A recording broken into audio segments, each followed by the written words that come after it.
ရှောင်ရင်လမ်းပြောင်းနေဘဝရဲ့အိမ်မက်တွေအစင်ပြေရမျောလေးရင်ကြိုးစားနေပေမဲ့ကုံဆုံးလို့ပလိုက်ခြင်းလဲစကားသမျှတော့ကြားနေရရင်နားမှာရာရာကိုကြောခိုင်းလို့သွားကပန်းနိုင်ကိုရောက်ရမယ်ဦးတီချက်တွေနဲ့လူတွေတန်းပေါင်းများစွာမိုးတိမ်ပေါ်တက်တက်နေပြန်လွားကစိတ်ကူးတွေကနဲ့ချက်ကန်ထားက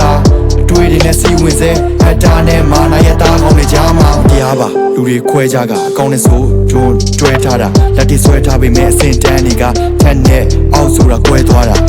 မြိုင်မိုးတွေဆိုရွှဲဒုက္ခဆိုတဲ့ကဘာထဲမှာတကူတဲ့အမှန်နဲ့မားဆိုတာခုချိန်မှာဘလို့လဲအချိန်လုံးမသိလိုက်ရရင်နောင်နာတွေရနေလဲအဖို့ပဲ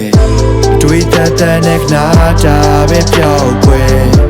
မောင်တွေကပုံရိပ်တွေရဲ့ကြစိတ်ခံစားမှုနဲ့ပြောဖြစ်တဲ့စကားများ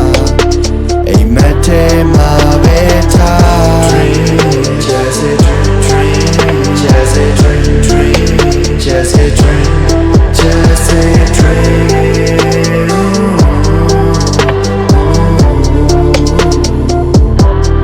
that's a dream ဖြစ်စနာနဲ့ဖြစ်နေတာတစ်ချက်တည်းမကြဘဝရဲ့တိုက်ပွဲတွေကခက်ခဲလာရက်ဆွဲများငါဒီတိုင်းပဲဆက်ပဲသွားမိသားစုအတွက်ခြေနေကနေ့မှာချက်တဲသွားမယ်ဘဝကိုရေဝင်လဲပြီးတစ်ကပြန်စမယ်လောကဓာတ်ကိုလက်ညှိုးထုတ်ပြီးမြစ်ကလန်ပြမယ်ဘဝမှာဖြစ်သမျှအရာတိုင်းဟာကိုယ်ဆန္ဒအတိုင်းတော့ပဲဖြစ်ရပြန်ပါမလဲ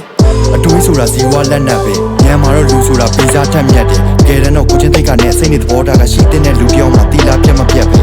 ဘဝဆိုတာမီးပင်လေစိတ်ခံစားချက်ကလူတယောက်မှစီးဝင်လွယ်လူတွေတဲ့ဆက်ဆံကြီးမှအတိမြင့်ကျစိတ်ခံစားချက်မဲ့တကောင်တိုင်းကကျဲတာစီခီးနေမယ်အိမ်မက်တွေစီရောက်အောင်ငါပြေးထွက်ခဲ့နဖူးကချွေချီမချအောင်ပေးဆက်အခက်ခဲနောက်မှာကောင်းသောရရှေ့ထွက်ဖြစ်ချင်တဲ့ဆန္ဒများကိုပြသထားတဲ့စီးဆက်မြဲတကောင်လိုဒုံဆိုင်ကကန်ရင်လာမျောလင့်ထားသလိုဖြစ်လာတဲ့ကခံပြင်းစရာလူထွေမှုကအေဂျင့်မှုရဲ့တန်ရှင်းရမုံတိုင်းပြီးရင်ကောင်းကင်ကတဖန်ပြန်လဲပြန်လင်းမှာတွေးတတ်တဲ့နဲ့ခနာတာပဲပြောက်ွယ်